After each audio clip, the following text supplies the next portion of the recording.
শ্রাদ্ধ বাড়িতে নিমন্ত্রণ খেতে গিয়ে একটা বাচ্চা ছেলের সাথে যে ভয়ঙ্কর ঘটনা ঘটেছিল সেই সত্যি ঘটনাটাই আজ আমি এই এপিসোডে আপনাদের সকলের সামনে বলবো। নমস্কার শ্রোতা বন্ধুরা, ভূত ভগবান চ্যানেলে আপনাদের সকলকে অনেক স্বাগত। আশা করি সবাই খুব ভালো আছেন, সুস্থ আছেন, আনন্দে আছেন। আমাদের চ্যানেলের এই ঘটনাগুলো যদি আপনাদের ভালো লেগে থাকে তাহলে অবশ্যই চ্যানেলটিকে সাবস্ক্রাইব করবেন, ভিডিওগুলোকে লাইক করবেন। পুরো ঘটনাটা শোনার পরে আপনাদের ঠিক কেমন লাগলো সেই মূল্যবান মতামত জানাতে কিন্তু একদম ভুলবেন না। আর আপনাদের জীবনে বা আপনাদের পরিচিত কোনো মানুষের জীবনে যদি এই ধরনের কোনো রকম কোনো ভৌতিক, অলৌকিক, দৈবিক, অধিজাগতিক কোনো ঘটনা ঘটে থাকে তাহলে সেগুলো কিন্তু আপনারা আমাদের কাছে লিখে পাঠিয়ে দিতে পারেন। তার জন্য আপনাদেরকে আমাদের চ্যানেলের অ্যাবাউট সেকশনে যেতে হবে। দেখবেন সেখানে আমাদের ইমেল আইডি মেনশন করা আছে। সেই ইমেল আইডিতে ইমেল করে আপনারা আপনাদের সেই ঘটনা আমাদের কাছে অনায়াসে পৌঁছে দিতে পারেন।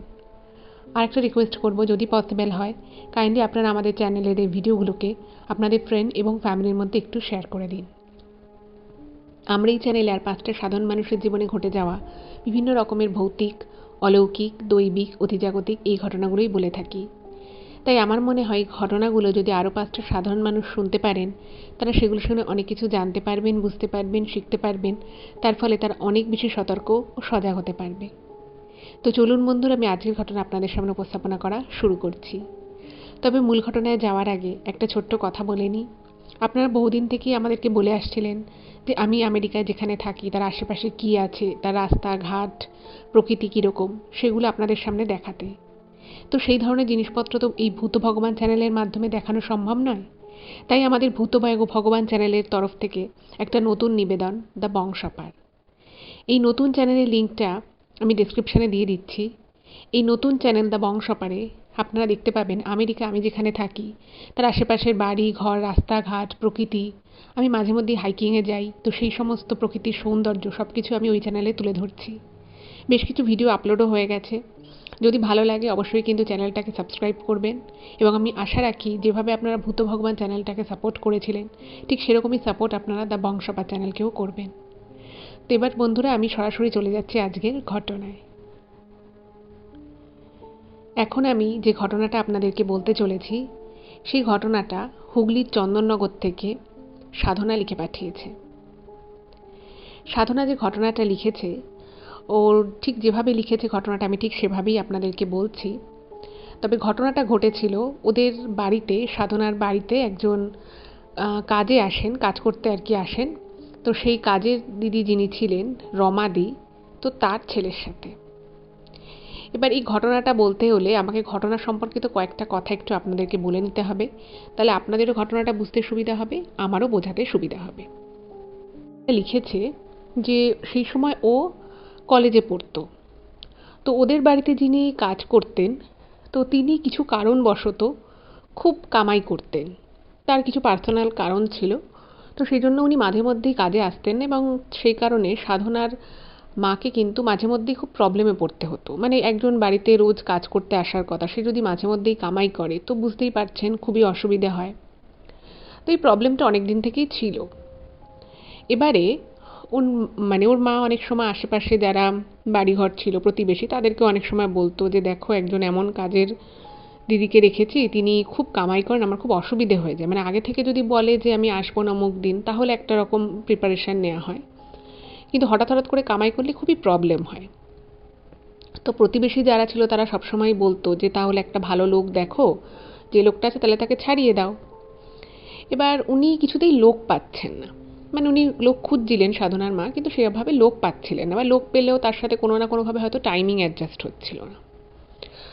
তো একদিন হঠাৎ করেই এই সাধনার বাড়িতে, ওদেরই ঠিক পাশের বাড়ি, তো সেই বাড়ির কাকিমা একদিন ওদের বাড়িতে আসে এবং বাড়িতে এসে ওর মাকে বেশ একটু চিন্তিত হয়ে বলছে যে আমার এক আত্মীয় আছে, তার এখন মানে খুব কাজের দরকার। তো তুমি তো বলছিলে যে তোমার এখানের যে কাজের মাসি আছে সে ঠিকমতো কাজকর্ম করতে চায় না, খুব কামাই করে, তো তুমি তাকে একটা কাজ দেবে। এবার সাধনার মা একটু অবাক হয়ে গেছে, মানে যে ভদ্রমহিলা বলতে এসে সে ওদেরই পাড়ায়, ওদের ঠিক 2টো বাড়ি পরে তাদের বাড়ি, এবং তারা যথেষ্ট একটা স্ট্যান্ডার্ড ফ্যামিলি থেকে বিলং করে, তো ওদের সেই মানুষটা মানে ওনার আত্মীয় একজন, সে এসে সাধনাদের বাড়িতে ঘরে কাজ করবে, বাসন মাজা ঘর মোছার কাজ করবে। আর তো এই ব্যাপারটা না ওনার একটু অড লাগে, যে কি ব্যাপার, মানে হঠাৎ করে তোমার একজন চেনা পরিচিত দুঃসম্পর্কের আত্মীয় বলছো, সে কাজ করবে কেন, তিনি কি কাজ করেন? তো তখন বলছে যে না, ও কোনোদিনও কাজ করেনি, কিন্তু এখন একটা এমন পরিস্থিতি সৃষ্টি হয়েছে যে ওর কাজের খুব দরকার। তো ওর মা বলছে যে ঠিক আছে, আমি তো লোক খুঁজছিলামই, তা তুমি একদিন তাকে নিয়ে আসো। তো বলছে যে ঠিক আছে, আমি তাহলে কালকেই ওকে নিয়ে আসবো, তোমার সাথে এমনি কথা বলাবো, তুমি কাজকর্ম বুঝিয়ে দেবে, তাহলে না হয়, মানে তখন হয়তো মাসের শেষের দিকে প্রায় 20-21 তারিখ হয়ে গেছিলো।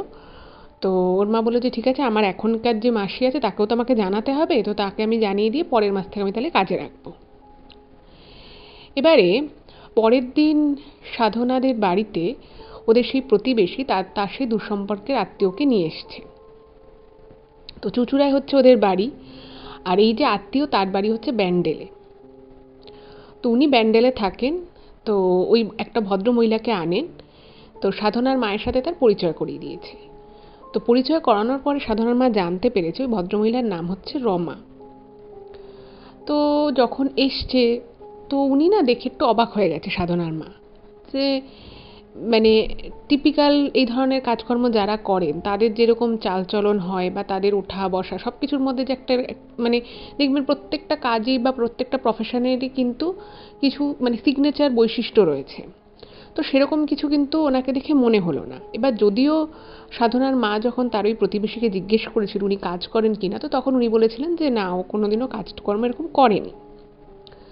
তো ওর মা বলছে যে তুমি এই কাজটা করতে পারবে তো? তো তখন বলছে যে হ্যাঁ, আমি সেসব তো করতেই পারবো, কিন্তু মানে আমার একটু বেশি কাজ হলেও সুবিধে হয়, মানে যদি আমি রান্নাটাও করি। তো তখন সাধনার মা বলছে যে না, আমার রান্নার দরকার নেই, তো তুমি যখন আরও বেশি কাজ করতে চাইছো তাহলে তুমি একটা কাজ করো, তুমি ভালো করে ঘরটা আগে এসে মুছে দেবে, মুছে তারপরে বাসন টাসন মেজে হাত পা ধুয়ে তোমার যদি বেশি কিছু কাজ করতেই হয় তাহলে তুমি আমাকে একটু সবজি কেটে দিও। বলছে যে আমি যে সবজি টবজি রান্না করি, তো তুমি একটুখানি সবজি টবজি কেটে দিও, তাহলেই হবে, রান্নাটা আমি নিজে করে নিতে পারবো। তো ওই ভদ্রমহিলা মানে খুবই ভদ্র, খুবই সভ্য, একটা কালচার্ড যেরকম আর কি হয়, তার কথাবার্তা বলার ভঙ্গি, তার ওঠা বসা চাল চলন সব কিছুতেই একটা ঘরোয়া ব্যাপার রয়েছে, একটা রুচির মানে পরিচয় রয়েছে।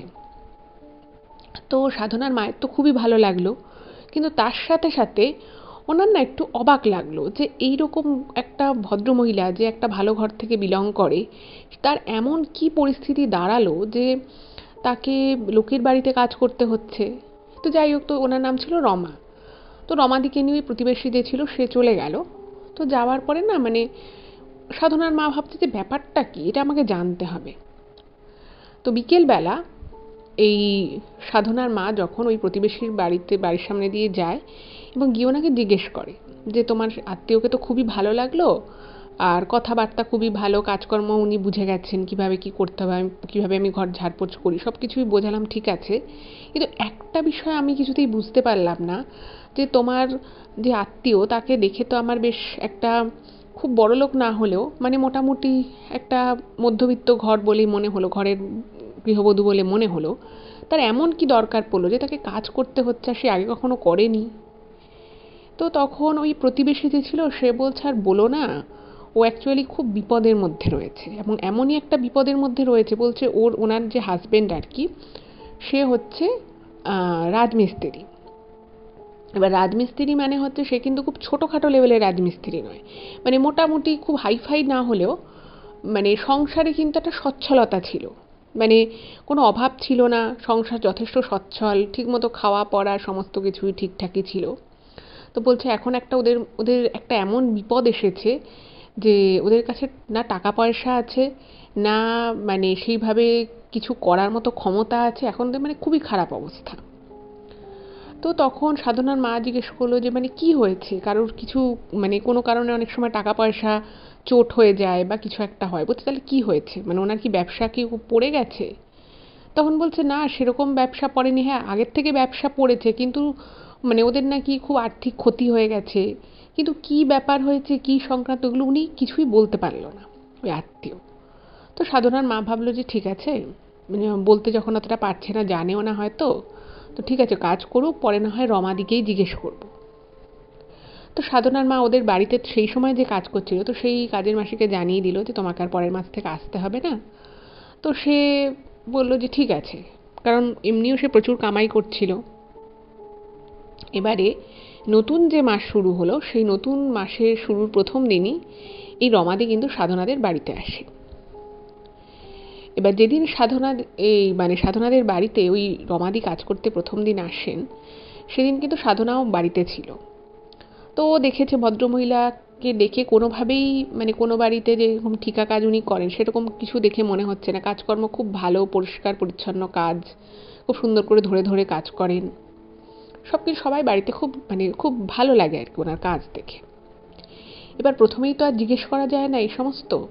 তো সাধনার মা একটা জিনিস খেয়াল করলো যে ওই ভদ্রমহিলা আর কি রমাদি, সেদিন তো প্রথম একদিন যেদিন কথা বলতে এসেছিল, সেদিন তো অল্প সময়ের জন্য কথাবার্তা বলতে এসেছিল, কিন্তু দেখছে যে ওই ভদ্রমহিলার দুই পায়ে, বাঁ পা এবং ডান পা দুই পায়ে লাল এবং কালো প্রচুর লাল কালো রঙের প্রচুর কার বাঁধা, এবং এত প্রায় দুটো পা মিলিয়ে প্রায় 20-25টা কার রয়েছে। এবার এত কার কেউ পায়ে অনেকে অনেক সময় বা পায়ে একটা কালো কার পরে, কখনো কখনো আর কি পরে থাকে, কিন্তু এত পরিমাণে কার হঠাৎ করে কেউ কেন পরবে, কি জন্য পড়তে যাবে, কোনো তো কারণ নেই। যাই হোক, তো উনি প্রথম দিন দেখে, বাট উনি কিছু বলেন না সাধনার মা। তো এভাবে কাজকর্ম উনি কন্টিনিউ করলেন রমাদি, এবং কাজকর্ম খুবই ভালো করেন এবং খুব যত্ন করে করেন। এবং হয়তো কখনো বাড়িতে কোনো ভালো খাবার দাবার হলো বা কিছু একটা হলো, তো অনেক সময় সাধনার মা রমাদিকে দিত যে তুমি একটু এই খাবারটা নিয়ে যাও, তোমার ছেলে মেয়েদেরকে দেবে বা কিছু। তো তখন বলছে না, আমি বাইরে থেকে কিছু খাবার তো নিয়ে যাই না, আপনার কিছু দেওয়ার দরকার নেই। এবার যাই হোক, এবার টুকটুক টুকটুক করে কথা হতে হতে রমাদির সম্পর্কে সাধনার মা জানতে পারেন।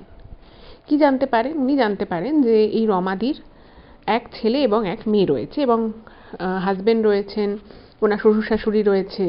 সব কিছু মিলিয়ে কিন্তু ওনার মোটামুটি একটা সচ্ছল ভালো সংসার ছিল, এবং পুরোটাই ব্যান্ডেলে। এবার পরিবারের সম্পর্কে যদি কিছু জিজ্ঞেস করা হয়, রমাদি বলেন, বাট কোথাও একটা মনে হয় যে উনি বিশেষ ওনার নিজের ব্যাপারে বলতে চান না। আর আরেকটাও বিষয়, সেটা হচ্ছে যে রমাদির আচার আচরণ সব কিছু ভালো থাকলেও কিন্তু কেন জানি না সাধনার মায়ের মনে হচ্ছিল যে উনি না একটু রেস্ট্রিক্টেড।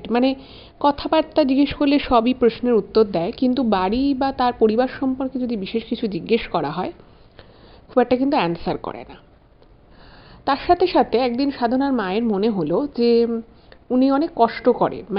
দেখুন, কষ্ট সবাই করে, কিন্তু স্বাভাবিকভাবেই সাধনার মায়ের মনে হয় যে ওই আত্মীয়ের রমাদির বাড়ি হচ্ছে ব্যান্ডেলে, আর ব্যান্ডেলে থেকে উনি ওনার যদি কারোর বাড়িতে কাজই করতে হতো, ওনার যদি টাকা রোজগার করার জন্য ওনাকে কাজটা করতেই হতো, তাহলে উনি ব্যান্ডেলে ওনার যেখানে বাড়ি তার আশেপাশেই কোনো বাড়িতে উনি কাজটা করতেই পারতেন। তো ভাবছেন যে সে ব্যান্ডেল থেকে চুঁচুড়ায় এসে কেন কাজ করছে। ব্যান্ডেল চুঁচুড়ার মধ্যে হয়তো খুব বেশি ডিস্টেন্স নেই, কিন্তু লোকের বাড়ির এই ধরনের কাজগুলো করার জন্য সবাই মোটামুটি এর আগেও যত কাজের মাসি ওনাদের বাড়িতে কাজ করেছে সবাই মোটামুটি লোকাল, খুব একটা বেশি ডিস্টেন্স না তার বাড়ি। তো সাধনার মায়ের না মনে একদিন ব্যাপারটা আসে। তো উনি কী করেছে, রমাদিকে একদিন জিজ্ঞেস করেছে যে আচ্ছা রমাদি, একটা কথা বলছি, যে তুমি তো ব্যান্ডেলে থাকো, তা তুমি ব্যান্ডেলে তোমার বাড়ির আশেপাশে কোনো জায়গায় কাজ পাওনি যে তুমি এখানে এতটা দূরে আসো, ব্যান্ডেল থেকে তোমায় চুঁচুড়া আসতে হয়। এবং এই সাধনাদের পাড়াতে কিন্তু দুটো বাড়িতে কাজ করতো। একটা বাড়িতে ওদের বাড়িতে এই ঘর পরিষ্কার করা, বাসন মাজা, সবজি কাটার কাজ করতো, আর ওদের ঠিক অপোজিটের যে বাড়িটা ছিল সেই বাড়িতে সবাই আর কি ওয়ার্কিং ছিল। তো সেই বাড়িতে রান্নার লোকের একটা প্রবলেম ছিল, রান্নাবাড়ি খাওয়া দাওয়ার। তো তখন কি করতো, উনি রান্নার কাজটা করতো। তো এই দুটো কাজই উনি করতেন, করে উনি আবার এই চন্দননগর থেকে উনি ব্যান্ডেলে ব্যাক করে যেতেন। চুঁচুড়া থেকে ব্যান্ডেলে ব্যাক করে যেতেন, চন্দননগর নয়। ওদের বাড়িটা হচ্ছে চন্দননগর আর চুঁচুড়ার মাঝখানে। এবারে একদিন এটা যখন জিজ্ঞেস করেছে যে তুমি এত দূরে কেন কাজ করতে আসো, তো তখন উনি বলছেন যে ঘরের পাশে যদি আমি কাজ করতে পারতাম তাহলে কি দিদি আর এত দূরে আসতাম? ঘরের পাশে আমি কাজ করতে চাই না, তো সেই জন্যই আমি ওখানে কাজটা করিনি।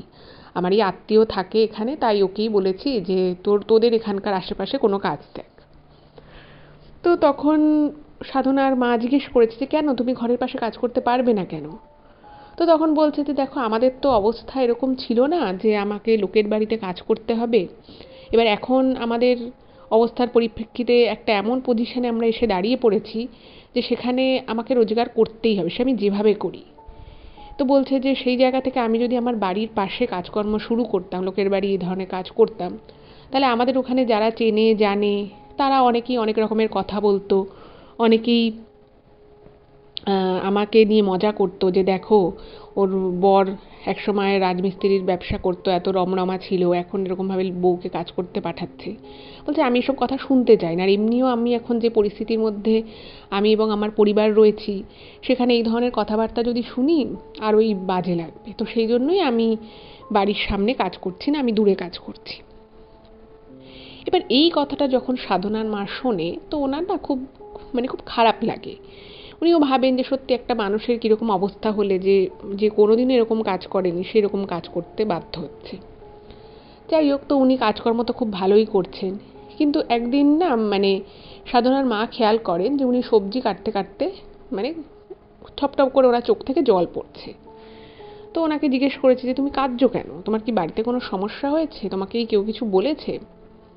তো উনি বলছেন না না, কিছু হয়নি, এমনি জাস্ট আমার চোখে একটু অসুবিধে হচ্ছিল তাই একটু জল পড়ছে। উনি যে কান্নাকাটি করছিলেন সেই বিষয়টা উনি চেপে যান। তো সাধনার মাও আর কিছু বলে না। তো এরকম 2-3 দিন দেখার পরে ওর মায়ের একটু অড লাগে যে আমার বাড়িতে এসেছে, কাজ করছে, এভাবে কান্নাকাটি করছে, ব্যাপারটা তো খুব একটা ভালো জিনিস নয়। আমার বাড়িতে এসে সবজি কাটতে কাটতে এভাবে চোখের জল ফেলছে। তো ভাবলো যে না, এবার ওকে জিজ্ঞেস করতে হবে। এবার আমি বললাম যে সাধনাদের বাড়িটি উল্টো দিকের বাড়িতে উনি আবার রান্না করতেন। তো ওই বাড়ির যে ভদ্রমহিলা ছিলেন, তো তার সাথে একদিন সাধনার মা কথা বলে। তো উনি বলছেন দেখো, আমার বাড়িতে তো শুধু ওনার শাশুড়ি মা থাকেন, বাকি সবাই ওয়ার্কিং। তো বলছে আমি কখনো ভাবে দেখিনি, তবে আমার শাশুড়ি মায়ের কাছে শুনেছি যে মাঝে মধ্যে কান্নাকাটি করে ওইখানেও। তো তখন বলছে যে চল একদিন না আমরা ওকে জিজ্ঞেস করি যে ওর ব্যাপারটা কি, যদি ও হতেই পারে যে ও হয়তো কোনো সিরিয়াস প্রবলেমের মধ্যে রয়েছে। কারণ এই রমাদিকে আবার যে আত্মীয়, ওদের প্রতিবেশী যে আত্মীয় কাজের জন্য ঢুকিয়েছিল, তো সে আত্মীয় কিন্তু বিশেষ কিছু একটা জানে না, জানলেও অথচ বলতে চায় না। তো বললো যে ওকে জিজ্ঞেস করে তো লাভ নেই, তো যা জিজ্ঞেস করো রমাদিকেই জিজ্ঞেস করতে হবে। তো একদিন ছুটির দিন, রবিবার, সেদিন সাধনাদের বাড়িতেও সবাই রয়েছে, আর ওই উল্টো দিকের যে বাড়ির কাকিমা, যে বাড়িতে উনি রান্নার কাজ করতেন, তো তারাও রয়েছে। এইবারে ওই রমাদিকে সবাই জিজ্ঞেস করেছে, এই সাধনার মা আরও উল্টো দিকের বাড়ির যে ভদ্রমহিলা, তারা দুজনে মিলে জিজ্ঞেস করেছে যে আচ্ছা, তোমাকে একটা কথা জিজ্ঞেস করছে, তুমি একটু উত্তর দাও তো, তোমার কি সমস্যা হয় যে তুমি মাঝে মধ্যে কান্নাকাটি করো? তোমাকে যখন এতবার আমরা জিজ্ঞেস করেছি যে তোমার কি সমস্যা আছে বাড়িতে, বলো, যে যে মানুষ তুমি কোনোদিনও লোকের বাড়ি কাজ করোনি, সে হঠাৎ করে এই বয়সে সে কাজ শুরু করেছে, কি ব্যাপার, তুমি আজকে বলো আমাদেরকে।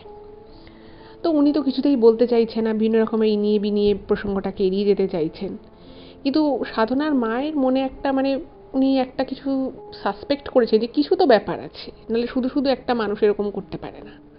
তো ওনাকে জিজ্ঞেস করা হয়েছে যে তোমার বর কি তোমাকে মারধর করে, অত্যাচার করে? বলছে না, ওরকম কোনো বিষয় নেই। বলছে তাহলে কী ব্যাপার? তো অনেকক্ষণ এভাবে বলার পরে তো সাধনার মা তখন বলে যে দেখো, তুমি যদি আমাদেরকে বলো তাহলে হতে পারে আমরা হয়তো তোমাকে কোনো সমাধান দিতে পারি, বা তোমার সমস্যা হয়তো এতটুকু যদি আমরা হেল্প করতে পারি যাতে তোমার সমস্যাটা একটু হলেও কমে, তা তুমি আমাদেরকে বলো। এই কথাটা যখন রমাদিকে বলে, তখন রমাদি বলছে যে তোমরা আমাকে সাহায্য করার আশ্বাস দিচ্ছ, তোমরা সাহায্য করার চেষ্টা করবে আমায়? তো তখন সাধনার মা বলছে হ্যাঁ, কেন করবো না, নিশ্চয়ই আমরা চেষ্টা তো করতেই পারি, হওয়া না হওয়া তো পরের কথা, কিন্তু আমি চেষ্টা করব, আমরা সবাই চেষ্টা করব। তো তখন রমাদি বলছে, প্রথমে উনি কিছুক্ষণ কান্নাকাটি করেন, তারপরে বলছে যে আমার স্বামী, শ্বশুর, শাশুড়ি, 2 ছেলে মেয়ে, একে নিয়ে আমাদের কিন্তু একটা সচ্ছল পরিবার ছিল, খুব বড়লোক আমরা ছিলাম না, কিন্তু আমার স্বামী যা আয় উপায় করতো, ও মোটামুটি ভালোই কাজকর্ম পেত সারা বছর, আমাদের ভালোভাবে চলে যেত, আমাদের নিজেদের বাড়ি রয়েছে। তো এভাবে মোটামুটি চলছিল। তো ওনাদেরই একজন আত্মীয় ছিল, সে আত্মীয় হচ্ছে এই রমাদির যিনি শ্বশুরমশাই ছিলেন। তো শ্বশুরমশাইয়ের একটা কীরকম ভাই হয়, কিন্তু ওই ওই যে আত্মীয় ছিল, বিশেষত ওই ভদ্রলোক, সে নাকি প্রচণ্ড রুড একটা মানুষ ছিল, প্রচণ্ড রুড, মানুষের সাথে খুব দুর্ব্যবহার করতেন, সবার সাথে ঝগড়া করা, অশান্তি করা। পরিবারেও উনি সকলকে উনি নাকি যখন ওনার 50-55 বছরও বয়স হয়ে গেছিলো এই ভদ্রলোকের, তখনও কিন্তু উনি ওনার স্ত্রীর সাথে কোনো বিবাদ হলে উনি ওনার স্ত্রীকে মারধর করতেন।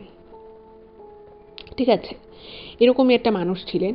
ওনার সাথে ওনার ছেলে, মেয়ে, জামাই, ছেলের বউ, আত্মীয় স্বজন কারোর বনাবনি হতো না। শুধু এই অবধি ব্যাপারটা থাকলেও একরকম হতো, তাছাড়াও ওনার সাথে কিন্তু উনি প্রচুর মানুষের থেকে টাকা ধার করতেন, এবং টাকা ধার করার পরে যথারীতি উনি টাকাটা ফেরত দিতে পারতেন না। এবার যখন উনি টাকাটা ফেরত দিতে পারতেন না, যখন টাকার সেই যাদের থেকে আর কি উনি টাকা ধার করতেন, সেই পাওনাদাররা যখন সেই টাকা চাইতো, উনি তখন পরিবারের কারোর নাম উনি বলে দিতেন, নয় কখনো ওনার বউয়ের নাম বলতেন, কখনো ওনার ছেলে, কখনো ওনার মেয়ে, এসবের নাম বলে দিতেন। এবং তারপরে পাওনাদাররা তাদের কাছে এসে চড়াও হতো, এবং তারা যখন টাকাটা দিতে পারতো না, একটা বিশাল অশান্তির সৃষ্টি হতো। এবং সেই টাকাটা উনি কোথায় দিতেন, কি করতেন সেই টাকা নিয়ে, সবার থেকে টাকা পয়সা ধার করে, সে প্রশ্নের উনি কাউকে উত্তর দিতেন না।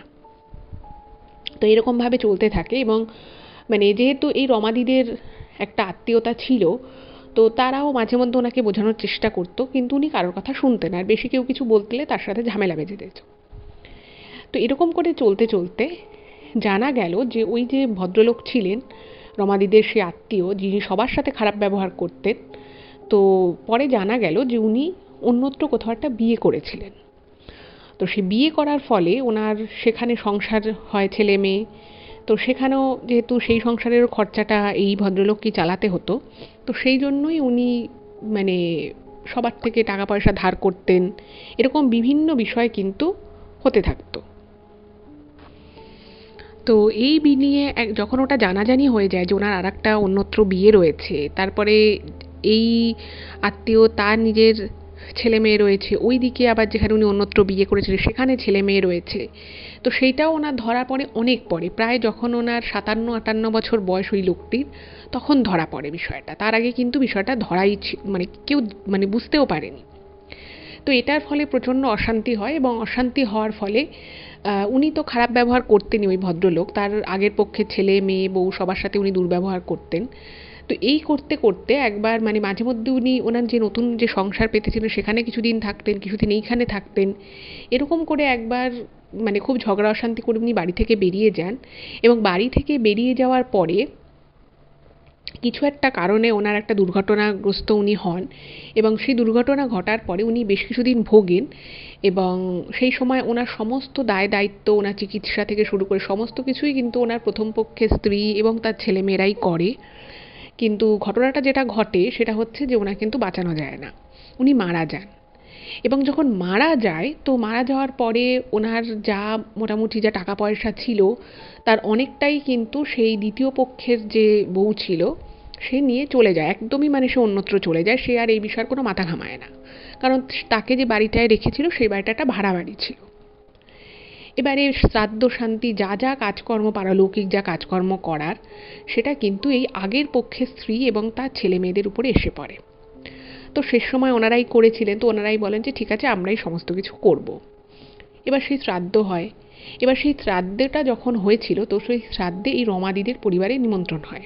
তো নিমন্ত্রণ রক্ষা করতে ওনারা যান। এবার নিমন্ত্রণ রক্ষা করতে যখন গেছিলেন, সেই সময় কিন্তু বিপত্তিটা ঘটে, বা আসল ঘটনাটা কিন্তু তখনই ঘটেছিল। এবার সেই সময় রমাদির, আমি বলেছিলাম আপনাদের যে রমাদির হয়েছে এক ছেলে এক মেয়ে, ওনার মেয়ে বড়, ছেলে ছোট। এবার ছেলেটার বয়স তখন হচ্ছে 10 বছর, 9.5 থেকে 10, আর মেয়ের বয়স হচ্ছে তো ওই রকমই 13। তো ওনার ছেলে যেদিন আর কি শ্রাদ্ধ, তো সেদিনও ওনারা গেছিলেন, আর পরে ওনাদের মৎস্যমুখের দিনও নিমন্ত্রণ ছিল। এবার যেদিন ওদিকে শ্রাদ্ধের কাজ হচ্ছিল, তো সেদিনকে পুরোহিত মশাই যেরকম করে জিনিসপত্র গুছিয়ে শ্রাদ্ধের কাজ করেন, তো সেরকমই কাজকর্ম হয়ে যায়। কিন্তু শ্রাদ্ধের কাজ প্রথম থেকে খুব ভালোভাবেই হচ্ছিল, কিন্তু মাঝপথ থেকে শ্রাদ্ধের কাজে কিন্তু খুব বাধা আসতে থাকে। বিভিন্ন মন্ত্রতন্ত্রে মানে বিভিন্ন মন্ত্রপাঠ থাকে, বিভিন্ন রিচুয়ালস থাকে। তো সেগুলো যখন প্রথম থেকে শুরু করা হয়েছিল সেগুলো কিন্তু সুষ্ঠুভাবেই হচ্ছিল, কিন্তু তার কিছুক্ষণ পর থেকে হঠাৎ করেই পুরো বিষয়টা কিন্তু চেঞ্জ হতে থাকে। এবার কীরকম চেঞ্জ হতে থাকে সেটা একটুখানি বলি আপনাদের।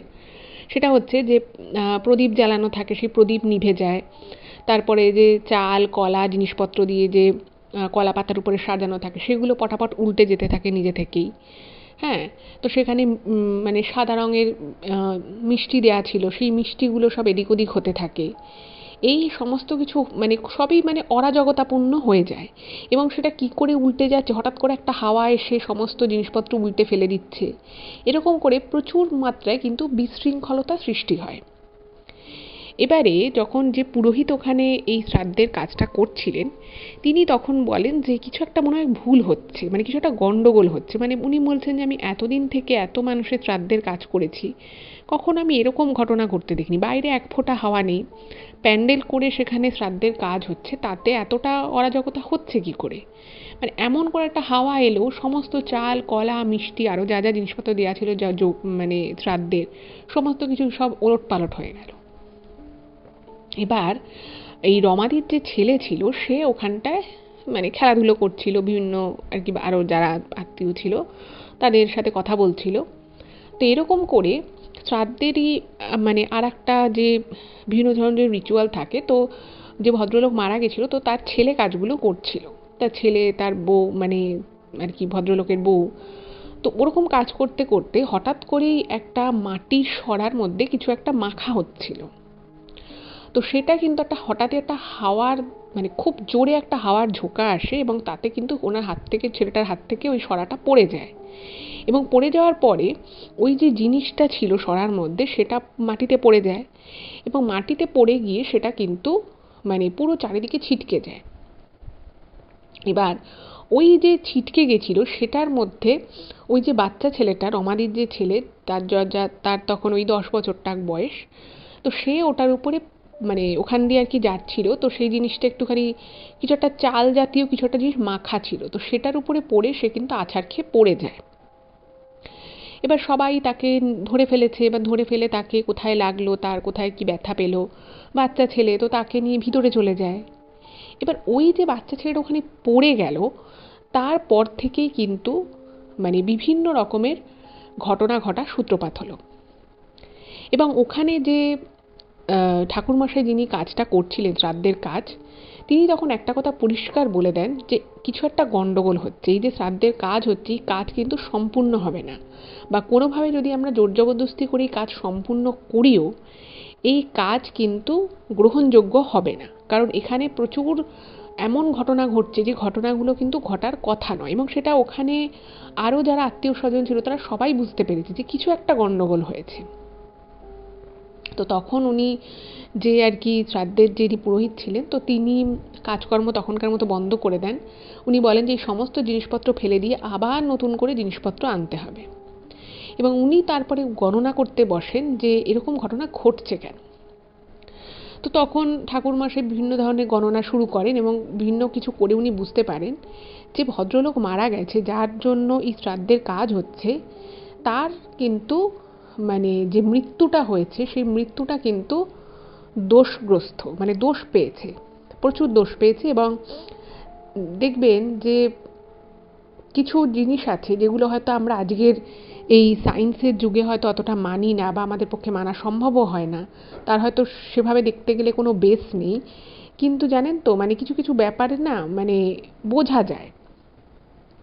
দেখুন, যে লোকটি মারা গেছিল সেই লোকটি তো খুব একটা ভালো মানুষ ছিলেন না, প্রথম কথা। দ্বিতীয় কথা হচ্ছে যে সেই মানুষটার মনে প্রচুর রাগ ছিল, সবার উপরই একটা খুব রাগ একটা ক্রোধ ছিল। আর ওনার সেই সময় মানে মারা যাওয়ার যে ঘটনাটা ঘটে সেই সময় একটা সবার সাথেই ওনার একটা দ্বন্দ্ব চলছিল, একটা ঝগড়াঝাটির পরিবেশ ছিল। তো সেই জায়গা থেকে ওনার যখন হঠাৎ করে এই ঘটনাটা ঘটে, মানে সেই আত্মাটা না মানে না মুক্তি পেয়েছে, না মুক্তি পাওয়ার চেষ্টা করছে, এবং তার মধ্যে কিছু একটা চলছে, যে সেই জন্য উনি এটুকু গণনা করে বের করেন যে যে মৃত্যুটা হয়েছে তাতে একটা দোষ পাওয়া গেছে। এবার সেটা কী দোষ, কীভাবে সেই দোষ কাটাতে হবে সে বিষয়ে কিন্তু কেউ কিছু জানে না। তো তখন ঠাকুরমশাই বলল যে দোষ কাটানোর একটা পুজোও করতে হবে। তো সেদিনকার মতো তো কোনো রকমভাবে শ্রাদ্ধানুষ্ঠানটা শেষ হয়, শ্রাদ্ধের কাজটা, এবং তারপর ওরা ঠিক করে যে পরের দিন দোষ কাটানো হবে। তো ঠাকুরমশাই সেরকম পরের দিন দোষ কাটানোর পুজো করে। কিন্তু এদিকে যেটা ঘটলো যে রমাদির ছেলেই যে পড়ে গেল, পড়ে যাওয়ার পরে ওনাকে না মানে ওই বাচ্চাটাকে যেরকম নর্মাল হয়, ও কিছুক্ষণের জন্য একটুখানি কীরকম হয়ে গেছিলো, তো তারপরে ও একদম নর্মাল হয়ে যায়। এবার ওর যখন জ্ঞান ফেরে ও প্রথমেই খেতে চায়, ওর বলে আমার খিদে পেয়েছে। তো একটা বাচ্চা ছেলে নর্মাল সে কীরকম খাবার দাবার খায় সেটা তার বাবা মানে বাড়ির লোক মা বাবা তো জানবেই। তো রমাদি তাকে সেরকমই, ও যেরকম খাবার খায় সেরকমই খাবার দিয়েছে। তো সেই খাবারটা দেওয়ার পরে ছেলেটা মানে পুরো খাবারটা এক নিঃশ্বাসেও শেষ করে ফেলে। শেষ করার পরে ও আবার বলে যে আমাকে আরও খাবার দাও। তোকে আরও খাবার দিয়েছে। তো ব্যাপারটা না রমাদির একটু অড লাগে যে ছেলে এত কেন খেতে চাইছে, ও তো এভাবে তো খাওয়া দাওয়া তো করে না, ওনার একটু অড লাগে। তো উনি বলে যে না আজকের মতো তোমার খাওয়া হয়ে গেছে, তুমি আবার পরে খাবে।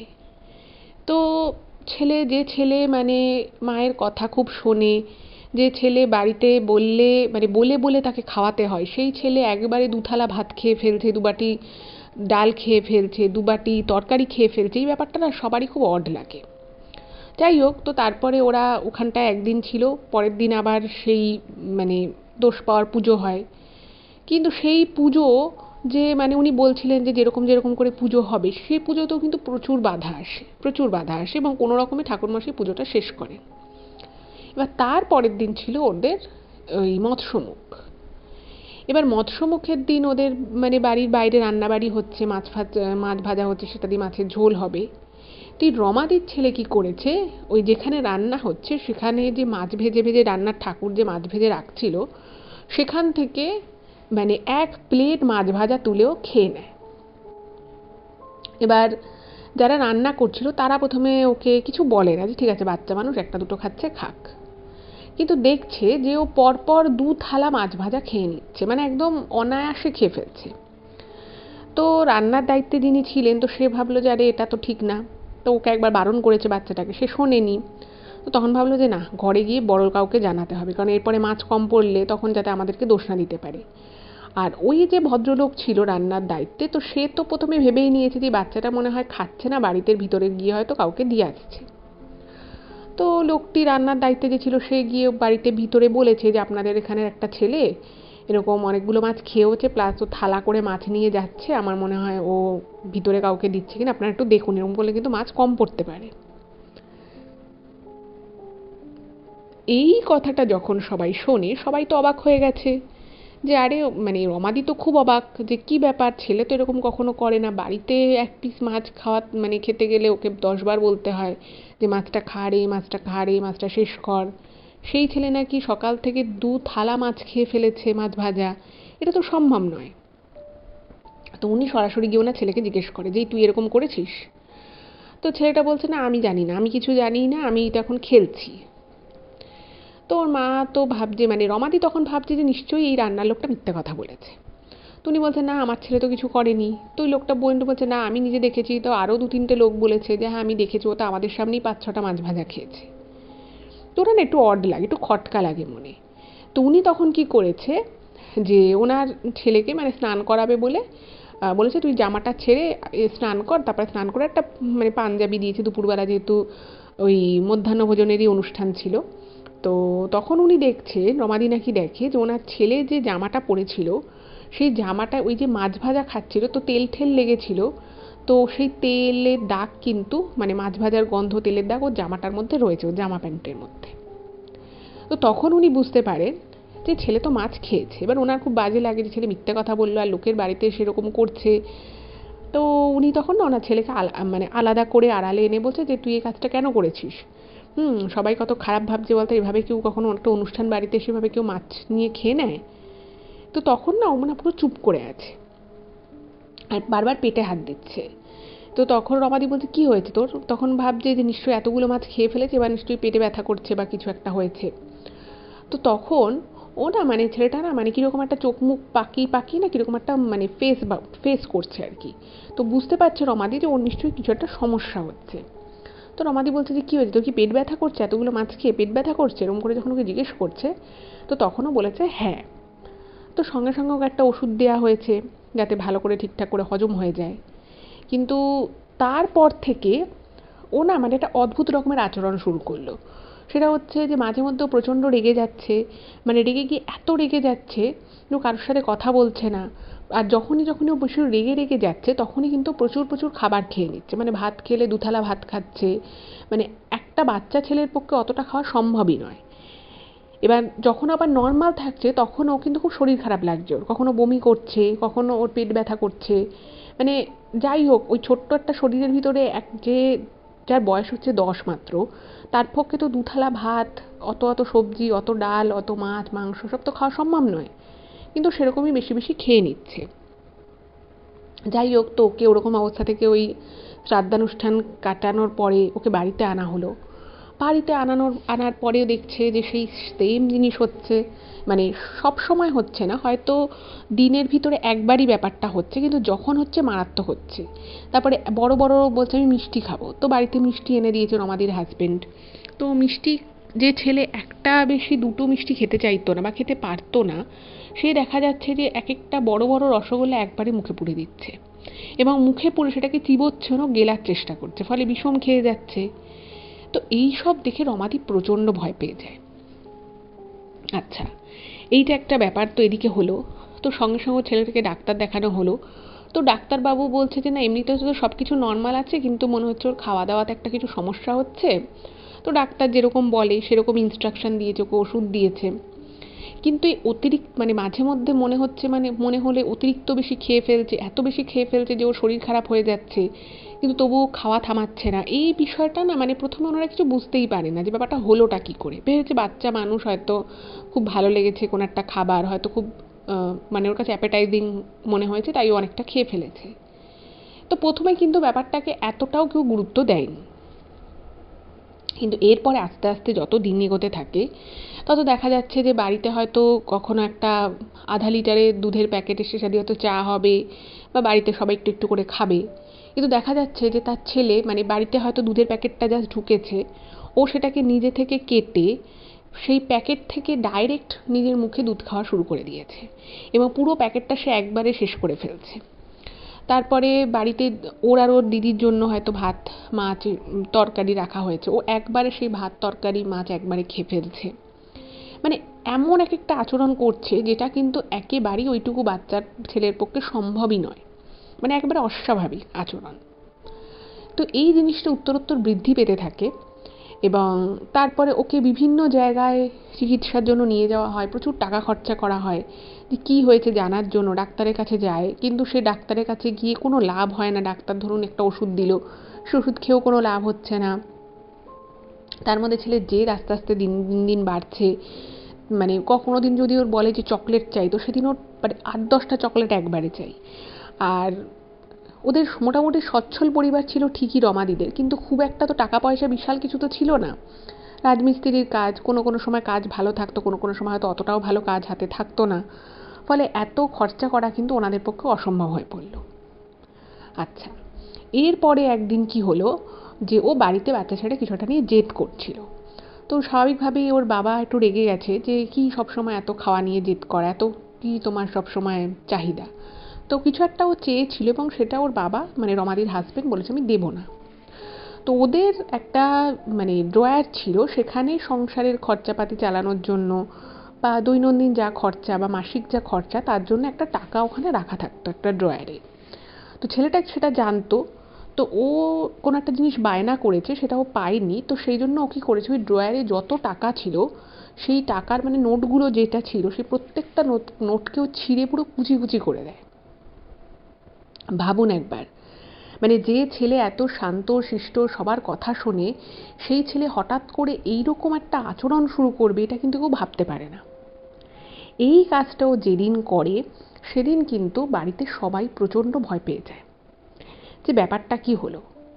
আচ্ছা, এইটা তো হলো, তার সাথে সাথে আর একটা হলো, ও দাদু ঠাকুমা যে রমাদির যে শ্বশুর শাশুড়ি, তারাও কিন্তু মাঝে মধ্যে তার নাতিকে বিভিন্ন বিষয়ে বারণ করতো যে এটা করিস না বা এটা এখন খাস না, এত জেদ করিস না। তো যে নাতি তার দাদু ঠাকুমাকে এত ভালোবাসতো, সে কি করছে, হঠাৎ করেই হয়তো কোনো কিছু খেতে ওকে বারণ করছে বা কোথাও একটা জেদ করছে কিছু চাই বলে, সে কি করছে, হাতের পাশে যা পাচ্ছে সেটা নিয়ে দাদুকে মারবে বলে তাড়া করছে, ঠাকুমাকে মারতে যাচ্ছে, মানে সম্পূর্ণ একটা অস্বাভাবিক আচরণ। তো তখন ওরা ভাবলো যে না, মানে অলরেডি তখন ওদের প্রচুর টাকা পয়সা নষ্ট হয়ে গেছে, প্রচুর টাকা পয়সা খরচা করে ফেলেছে ওকে চিকিৎসা করাবে, কিন্তু কিছুই করতে পারছে না। তো তখন ওর ঠাকুমা বলল, যে রমাদির শাশুড়ি, যে ওকে মনে হচ্ছে কোথাও কোনো হাওয়া বাতাস লেগেছে, তো ওকে একটা কারোর কাছে দেখাতে হবে। তো শুরু হলো একজনের, মানে ওখানেই একজন ব্যান্ডেলেই একজন তান্ত্রিকের কাছে ওকে নিয়ে যাওয়া শুরু হলো। তো সে তো বলল যে ওর উপরে কোনো খারাপ কিছুর প্রভাব এসছে, তো একটা বিশাল যজ্ঞ করতে হবে, এবং 3টে তাবিজ দেয়, এবং সেই 3টে তাবিজ বলে যে ছেলেটাকে পরিয়ে রাখতে হবে 2টো কোমরে আর একটা হাতে। সেই যজ্ঞ হলো, তাবিজ হলো, তো সেই সমস্ত কিছু করতে প্রায় 1,10,000 টাকা খরচা হয়ে যায়। এবং ওই যে তান্ত্রিক ছিল ব্যান্ডেলে, সেই তান্ত্রিক মানে ওখানে সপ্তাহে 3 দিন বসতো। তো সেই তান্ত্রিকের কাছে গিয়ে গিয়ে সমস্ত কিছু উনি যা যা যেভাবে যেভাবে বলেছেন সব কিছু করা হলো, কিন্তু এত কিছু করে, মানে যজ্ঞ করে, 3টে তাবিজ নিয়ে, তারপরে ঘরের মধ্যে রাখার কিছু জিনিস দিয়েছিল, সে সমস্ত কিছু করে টোটাল 1,10,000 টাকা খরচা হলো ঠিকই, কিন্তু এক ফোঁটা কাজ হলো না, মানে কিছুই কাজ হলো না, মানে কিছু না মানে কিচ্ছু না, জাস্ট কিচ্ছু না। তো এরকম যখন ঘটনা ঘটলো, তখন মানে ওরা প্রায়, মানে প্রচুর টাকা পয়সা বেরিয়ে গেছে। তারপরে এই এদিক ওদিক ছোটাছুটি করতে করতে করতে করতে মানে অনেক ভালো ভালো কাজ রমাদির, মানে যে হাজবেন্ড, তার হাত থেকে অনেক কাজ বেরিয়ে গেছে, মানে আর্থিক দিক থেকেও মন্দা চলছে, যা সঞ্চিত বেশ কিছু অর্থ যেটা ওনারা জমিয়েছিলেন সেই টাকাও অনেকটা চলে গেছে, কিন্তু কোনো লাভের লাভ কিছুই হলো না। তো তারপরে যখন ওই তান্ত্রিককে জিজ্ঞেস করা হয়েছে যে এত কিছু তো করা হলো, কিছুই তো উন্নতি হলো না, তো তখন উনি পরিষ্কার নাকি বলে দেয় যে এটা আমার তাহলে কম্য নয়, আপনারা অন্য কোনো আরও বড় কোনো তান্ত্রিক দেখান, এটা তাহলে আমি করতে পারবো না। তো যাই হোক, তো সে তো বলে দিয়ে খালাস, কিন্তু তার তো টাকাটা বেরিয়ে গেল, তা অন্য ওদের কাছে এটা মানে অনেক টাকা, মানে নিজেদের মানে রক্ত জল করা পয়সা সঞ্চয় থেকে এই টাকাটা দিয়েছিল। তো তখন আর্থিক অবস্থাতে প্রচণ্ড খারাপ হয়ে যায়। তারপরেও যাই হোক, 1-2 জায়গায় ওরা দেখায়, কিন্তু কোনো জায়গাতেই কোনো ফল হয় না। তো বাড়িতে তো ওর অবস্থা খুব খারাপ হয়ে যাচ্ছে ছেলেটার, আর ছেলেটার চোখ মুখ মানে কীরকম একটা অদ্ভুত টাইপের হয়ে যাচ্ছে। এবং মানে ওই যে আত্মীয় ছিল, যে আত্মীয়র, মানে যে আত্মীয়টা আর কি যে ভদ্রলোক আর কি মারা গেছিলো, তার তো প্রথম পক্ষের যারা স্ত্রী ছেলে মেয়ে তারাই তো কাজটা করেছিল। তো তাদের সাথে ওদের একটা মোটামুটি একটা ভালো সম্পর্ক ছিল। তো অদ্ভুত বিষয় হচ্ছে যে ওই ছেলেটি, মানে রমাদির যে ছেলে, সে এত কোন আত্মীয় কার সাথে কি কথা, এগুলো সে ছোট একটা বাচ্চা ছেলে, তার পক্ষে তার এত বিষয় তো আর সে খেয়াল রাখে না। কিন্তু সবাই বুঝতে পারলো যে এই ঘটনা ঘটার পর থেকে ওই ছেলেটা, রমাদির ছেলে, ওই আত্মীয়দের সাথে কোনো যোগাযোগ রাখাটা একদম পছন্দ করছে না। মানে হয়তো তারা এসছে বাড়িতে, একবার কোনো কথা হচ্ছে, সে মানে তাড়িয়ে দিচ্ছে, মানে ওইটুকু ছেলে ওরকম করছে আর কি, তাড়িয়ে দিচ্ছে। ওর মাকে বলছে তুমি একদম ওদের সাথে কথা বলো, বাজে লোক বাজে লোক, এরকম করে বারবার বলছে। এই বিষয়টা যখন হয়, তখন রমাদির শাশুড়ি এবং রমাদি দুজনেই বুঝতে পারে যে এখানে কিছু একটা ব্যাপার আছে, যেটা কিন্তু ওই শ্রাদ্ধের ওখানে যাওয়ার সাথে জড়িত। কি সবাই মানে বুঝতে পারে যে যেভাবে ও জেদ করছে, যেরকমভাবে ও মানে চোখ মুখের ভঙ্গি করছে, সেটা মানে কোয়াইট সিমিলার হচ্ছে যে লোকটা মারা গেছিল তার সাথে। তো সমস্ত কিছু দেখে ওনার শাশুড়ি, রমাদির শাশুড়ি বলে যে না, এবার আমি বুঝতে পেরেছি কি ঘটনাটা ঘটে, মানে এত টাকা দিয়ে এত জায়গায় এত কিছু করেছে, সেসব থেকে কিন্তু কিচ্ছু করতে পারেনি। তাদের কেউ হয়তো বলেছে যে আপনার বাচ্চাটাকে নিয়ে শ্রাদ্ধের ওখানে যাওয়া উচিত হয়নি, একটা হাওয়া বাতাস লেগেছে, কিন্তু কেউই কিন্তু সেভাবে জোর দিয়ে কিছু বলতেও পারেনি, এবং ছেলেটাকে ভালো করা তো দূরের কথা। যাই হোক, তো তারপরে ওরা যখন অনেক জায়গায় এরকম করেছে, কোনো জায়গায় কিছু লাভ হয়নি, কিচ্ছু হয়নি, তো ওরা প্রায় হাল ছেড়ে দেওয়ার মতো অবস্থা। তো সেই সময় ওনাদের ওখানে একটি লোক আর কি, তারা ওনাকে আর কি বলেন যে তোমরা তো এত কিছু করলে, ছেলেটাকে ঠিক কোনো রকমভাবে ঠিক করা যাচ্ছে না, ছেলেটা সবসময় কীরকম একটা ঘোরের মতো এর মধ্যে থাকে, হ্যাঁ, আর যেটুকু সময় ছেলেটা নিজের মধ্যে থাকে, মানে বাচ্চা একটা যেরকম বাচ্চাদের 10 বছর বয়সী একটি ছেলের যেরকম বাচ্চা সুলভ আচরণ, কথাবার্তা, তাকানো হওয়া উচিত, সেটা খুব একটা থাকতো না। এবার যেটুকু সময় ওর সেই বাচ্চা ব্যাপারটা থাকতো, সে অধিকাংশ সময় কিন্তু ওকে দেখে বোঝা যেত ও যে অতিরিক্ত খাওয়া দাওয়া করতো, অতিরিক্ত যে এই ব্যাপারগুলো, সেটার জন্য কিন্তু শরীর রীতিমতো সাফার করছে। মানে ওর ভিতরে হয়তো ওই বাজে লোকটার আত্মাটা ভর করেছে, কিন্তু ওই অতিরিক্ত বেশি খাওয়া, অতিরিক্ত বেশি সেটা তো ওর শরীরে ঢুকছে, সেটা তো ওর শরীর নেওয়ার জন্য প্রস্তুত নয়। ফলে শরীর খারাপের যে পুরো প্রভাবটা, সেটা কিন্তু ওর উপরে একবারে 100% পড়ছিল। তো ওদের ওখানেই তখন একটি লোক ওনাদেরকে বলে যে অনেক কিছুই করলে ওদের কাছে, মানে তখন আর টাকা পয়সাও নেই, সেরকম আর্থিক ব্যাপারও নেই, এবং ওদের কিন্তু ওভারঅল খুব ক্ষতির দিকে যাচ্ছে সব কিছু। আর একটা জায়গা থেকে ওদের শুধু শুধু কিছু টাকা মার গেল। তো তখন ওই লোকটা বলে যে তোমরা অনেক করলে, এবার পারলে তোমরা একটু তারাপীঠ যাও, সেটাকে নিয়ে যাও ওখানে, যেভাবেই হোক মায়ের দরবারে যাও, মা নিশ্চয়ই কিছু একটা করবেন, মা নিশ্চয়ই তার সন্তানকে দয়া করবেন। এইটুকু একটা বাচ্চা ছেলে এভাবে ভুগছে, এরকম ওর অস্বাভাবিক ব্যাপার, ও স্কুল যাচ্ছে না, কেউ ওর সাথে কথা বলতে পারে না, সবার সাথে দুর্ব্যবহার করছে, বলছে তুমি মায়ের দরবারে যাও, আর কোনো রাস্তা যখন খোলা নেই, মায়ের কাছে যাও, মা যা করার এবার করবেন। তো সেই মুহূর্তে রমাদিদের, বুঝতেই পারছেন, একজন রোজগার করেন, বাকি এতগুলো সংসারের সদস্য, ফলে খাবে না চিকিৎসা করাবে না কি করবে, তাই যাই হোক, তো সবাই মিলে তারপরে তারাপীঠ গেল, ট্রেনে করে তারাপীঠ গেল। এবং ইন্টারেস্টিং বিষয় হচ্ছে যে তারাপীঠে যাওয়া যেদিন স্থির হলো, সেদিনকে কিন্তু কেউ ওকে বলেনি যে ওরা তারাপীঠ যাচ্ছে, কিন্তু রমাদির ছেলে কি করে যেন বুঝতে পেরে গেল যে ওকে তারাপীঠ নিয়ে যাওয়া হচ্ছে ওকে। তো আচ্ছা, এই যে ঘটনাটা, এই যে মানে ব্যাপারগুলি, এগুলো প্রত্যেকটাই কিন্তু রমাদি এই সাধনার মাকে কিন্তু ঘটনাটা বলে। তো যাই হোক, তো কিছুতেই যাবে না, সে প্রচণ্ড জেদ করছে। তো ওকে ভোলানোর জন্য ওকে প্রচুর ভালো ভালো খাবার কিনে দেওয়া হলো, কেক, তারপরে মিষ্টি, প্রচুর প্রচুর লাড্ডু, এগুলো আর কি ওকে দেওয়া হলো, যাতে ও ব্যাপারটাকে ভুলে যায়। বলছে না, আমরা তো ঘুরতে যাচ্ছি, এই বলে ওকে নিয়ে যাওয়া হয়। এবং অদ্ভুত বিষয় হচ্ছে, ওকে যখন ওখানে নিয়ে যাওয়া হয়, ও না মানে প্রচণ্ড রকমভাবে একটা অস্বাভাবিক মানে আচরণ করতে থাকে। অ্যাজ সাচ, ও শরীরের ভিতরে যদি কোনো লঙ্কা বাটা দেয়া হয়, ঠিক লঙ্কা বাটা দিলে যেরকম মানুষ করতে থাকে, ও কিন্তু ঠিক সেরকম আচরণ করতে থাকে, মানে পুরো ছটফট ছটফট ছটফট ছটফট করছে সব সময়। তো যাই হোক, তো কোনো রকমে ওকে ওই অবস্থায় মায়ের দরবারে যখন নিয়ে যাওয়া হয়, তখন না মানে ওরা মানে ঝরঝর করে কাঁদছে। বলছে যে মানে উনি তখন মাকে একটা জিনিস জানাচ্ছে যে আমার সন্তানকে ভালো করে দাও, আমি বুঝতে পারছি কিছু একটা গন্ডগোল হয়েছে, তো ওকে ঠিক করে দাও।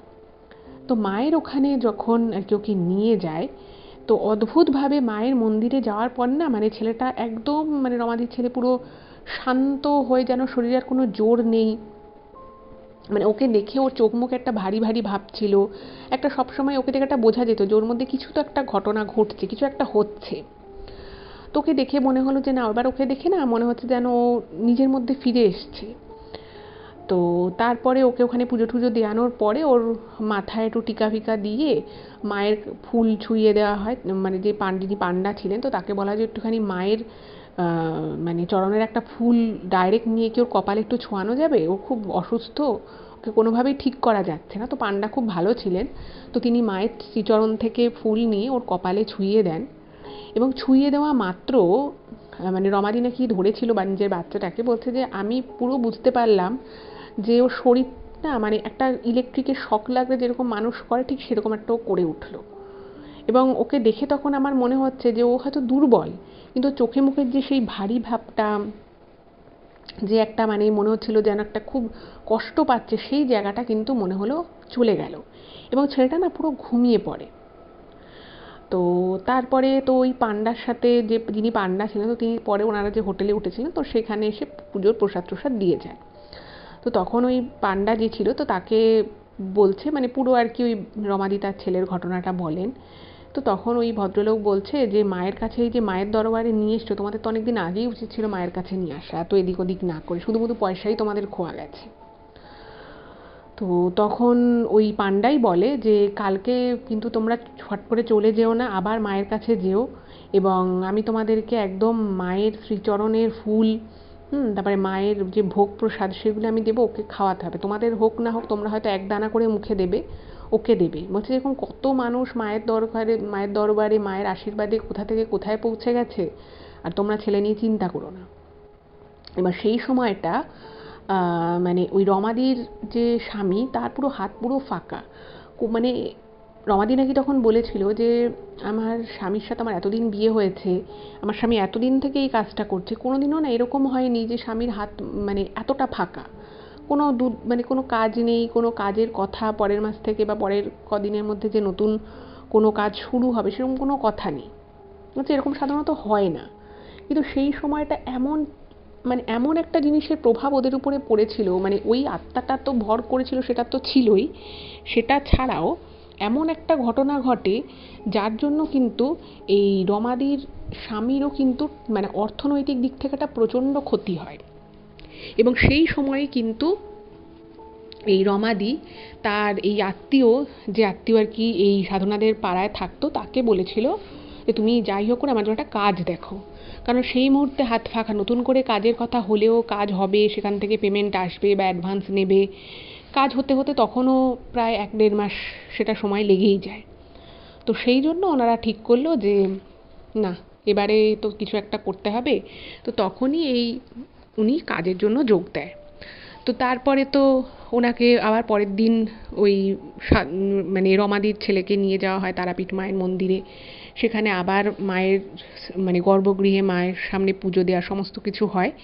এবং তারপরে ওই পাণ্ডাই খুব ভালো ছিলেন, তিনি বেশি করে এক্সট্রা কোনো টাকা পয়সা নেননি, কিন্তু তিনি ভোগ প্রসাদের ব্যবস্থা করে দেন। এবং সেই ভোগ যখন বাচ্চাটাকে খাওয়ানো হয়, বাচ্চাটা মানে মনে হচ্ছে যেন কি তৃপ্তি করে খেলো। মানে এর আগে যে ও খাবার দাবার যে খাচ্ছিল না, সেটা যে ওর খুব কষ্ট হচ্ছিল ওরকমভাবে গোগ্রাসে খাবারগুলো গিলতে, বা ওরকম করে খেলে তো একটা মানুষের মানে আমাদের তো ডাইজেস্টিভ সিস্টেমটা তো একটা অন্যরকমভাবে তৈরি, আমরা যদি ওরকম মানে কোনো রকমে খাবার গিলে খাই সেটা তো ঠিক মতো ডাইজেস্ট হবে না। তো বাচ্চাটার ক্ষেত্রেও কিন্তু সেটাই হচ্ছিল, এবং ও কিন্তু শারীরিক দিক থেকে একেবারেই ভালো ছিল না। কিন্তু ওই যে জিনিসটা ছিল সেটার প্রভাবে কিন্তু ওর উপরে খুবই একটা খারাপ প্রভাব পড়ে, এবং তার জন্য ওর কিন্তু এই জিনিসগুলো হয়। যাই হোক, তো তারপরে মানে আস্তে আস্তে ও তখন বলছে সুস্থর দিকে যাচ্ছে, বলছে যে কিন্তু এখন মানে সংসারের অবস্থা অতটা ভালো নেই, তো তাই জন্যই আমাকে কাজ করতে হচ্ছে।